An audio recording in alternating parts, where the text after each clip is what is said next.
Hello বন্ধুরা, welcome to my channel reaction sir. আমি শ্রীমন্ত তোমাদের কাছে হাজির হয়ে গেছি আবার একটি নতুন ভিডিও নিয়ে। আজকে ভিডিও হচ্ছে, কালকে ছিল রবিবার মহাষষ্ঠীতে আমি গেছিলাম পাঁশকুড়া চারুলতা সিনেমা হলে দেবের রঘু ডাকাত সিনেমাটা দেখতে, যেটা 3টে শো ছিল। তো আমরা ব্যালকনিতে বসেছিলাম। তো সিনেমাটা দেখার পরে আমার কীরকম ফিল হয়েছে সেটাই আমি আপনাদেরকে জানাবার জন্য এসেছি। তো এক কথায় যদি আমরা বলতে যাই যে দেবদার যে সিনেমা রঘু ডাকাত একটা ছিল অসাধারণ মুভি, ম্যাসিভ ছিল। সবচেয়ে তো স্টার্টিংয়ে যখন বেরোয় তখন যে টাইটেল ট্র্যাকটা দিয়ে শুরু করা হয়েছিল, যে বাংলাতে ফার্স্ট এরকম একটা টাইটেল ট্র্যাক দিয়ে শুরু করা হয়েছিল। তার আগে সিনেমা শুরু হওয়ার আগে দেবের প্রজাপতি 2 এর ওখানে টিজার দেখানো হয়েছিল। দেব, মিঠুন, একটা ছোটো বাচ্চা আছে। তো ওটা নিয়ে পরেই বলছি। তো যেটা আসছি, দেবদার রঘু ডাকাত সিনেমাটা নিয়ে, যে সিনেমাটা কেমন হয়েছে, কি ভালো লেগেছে, কি লাগেনি, আমি সবটাই বলবো। একটা সিনেমা মানে তার কখনোই 100% ভালো হতে পারে না, আর 100% খারাপ হতে পারে না। কারণ সিনেমাটা দেখার উপর ডিপেন্ড করছে প্রত্যেকের নিজের উপরে। তো আমার যেটা লেগেছে আমি সেটাই বলবো তোমাকে। তো সিনেমাটা যখন দেবদাস স্টার্ট হচ্ছে, ইংরেজের আমলের অত্যাচার থেকে শুরু করে যেভাবে দেবদার এন্ট্রি ছিল যথেষ্ট ভালো ছিল, এবং সিনেমাটা মাঝের দিকে একটুখানি যেন একটু বোরিং ফিল আসলো। কিন্তু সেকেন্ড হাফ হওয়ার কিছুটা আগে থেকেই একটা যে কাহিনিটা টার্নিং নিল, যখন ওম বেরোলো এবং ভিলেন হিসাবে একটা যে টার্নিং নিল, সেই জায়গাটা দারুণ দেখার মতো ছিল। আর সেকেন্ড হাফের পর থেকে কাহিনিটা একটুও বোর ফিল হয়নি, যথেষ্ট ভালো মনে হয়েছিল।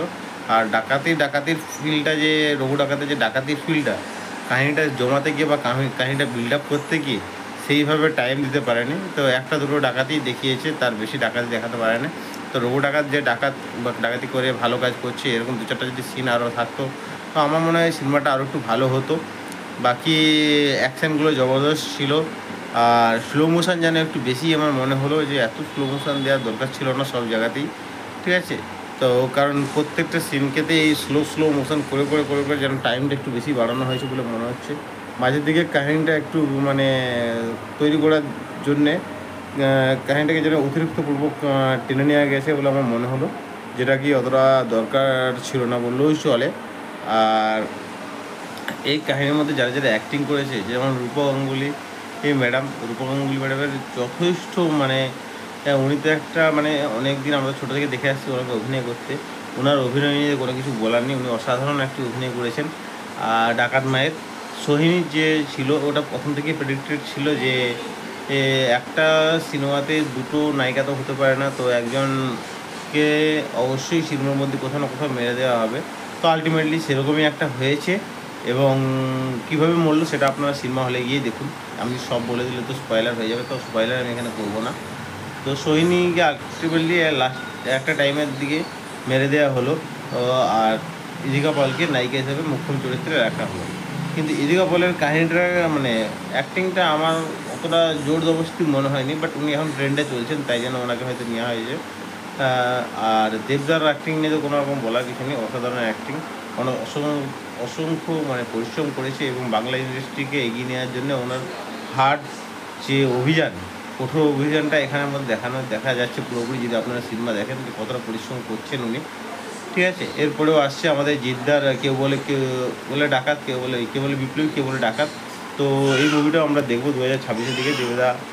দেবদাস এই রঘু ডাকাত করার পরেই জিদ্দা এটা অ্যানাউন্সমেন্ট দিয়েছিল, এবং এই অলরেডি জিদ্দা বলে দিয়েছে 2026-এর দিকে ওনার এই মুভিটা আসবে।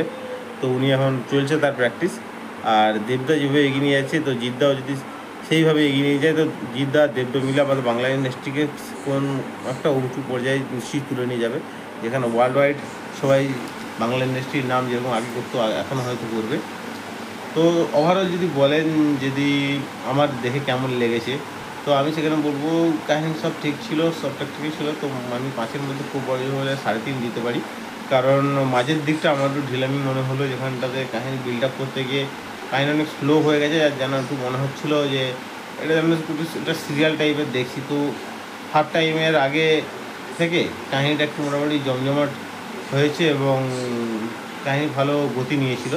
তার আর স্টার্টিংয়ের 15-25 মিনিটের মতো ধরে নিতে পারো যে কাহিনি একটু মানে যদি কদম চলছে। মাঝের যে ধরো তোমার 40 মিনিটের মতো, ওখানটা একটু আমাকে একটু বোরিং ফিল করালো। তো ওভারঅল সিনেমাটা খুব ভালোই লেগেছে। এরকমভাবে সিনেমা রাখতে থাকো দাদা, আমরা সিনেমা হলে গিয়ে অবশ্যই দেখবো। আমাদের গ্রামগঞ্জের দিকে সিনেমা হলগুলো আর একটু ভালো হলে আশা করি আরও অনেক অনেক লোক আসবে, দর্শকমুখী হবে, ঠিক আছে, হলমুখী হবে সবাই। তো ধন্যবাদ বন্ধুরা, আপনাদের কেমন লেগেছে রঘু ডাকাত মুভিটি আপনারা অবশ্যই কমেন্ট করে জানাবেন।